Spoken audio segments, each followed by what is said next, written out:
هر که دارد دل چنای این سیمای تو را، می کند خوب ز چشم تو تماشای تو را.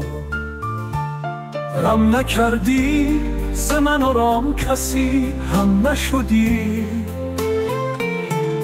آفرین با دل و دیده بینای تو را. دایما چشم تو انداز رمیدن دارد، هیچ کس رام نکرد آهوی صحرای تو را. نشود تیره دل پاک تو از چین جبین، موج بر هم نزند صافی دریای تو را. امشب از داغ جگر لاله چراغان دارد، به هواداری گل دامن صحرای تو را. زاب حیوان شده سرسبز خط پشت لبت، خضر امت شده ز اعجاز مسیحای تو را.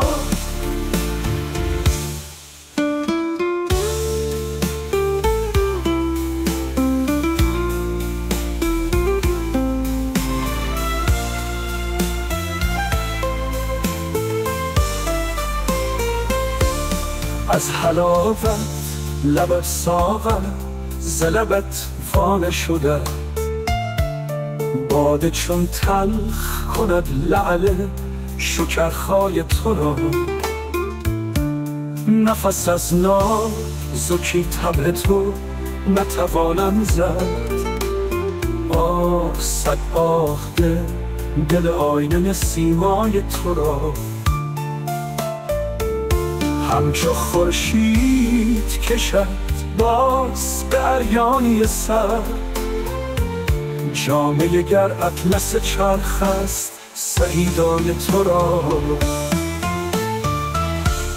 دایما چشم تو انداز رمیدن دارد،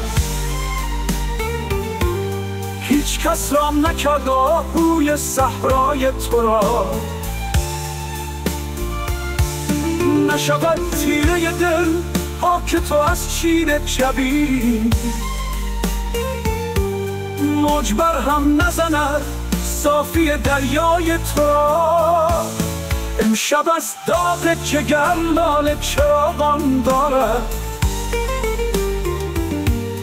به هواداری گل دامن صحرای تو را.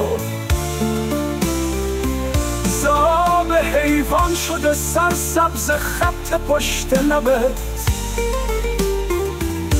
خضر امت شده ز اعجاز مسیحای تو را.